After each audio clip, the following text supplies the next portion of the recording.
देखिए भाई साहब, सब काम अकेले ही करता हूँ। बर्फी बना रहा हूँ, प्यारा बना रहा हूँ। इतना मेहनत करता हूँ। ये जून महीना में इतनी गर्मी है, पसीना छूट रहा है। बाप रे, इतनी गर्मी है। अकेले ही काम करता हूँ भैया।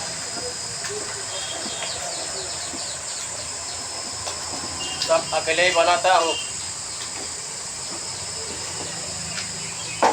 देखिए भैया, छेना रसगुल्ला भी बनाया हूँ। देखिए, रसगुल्ला भी बनाता हूँ, अकेले बनाया हूँ। इतना मेहनत करता हूँ भाई।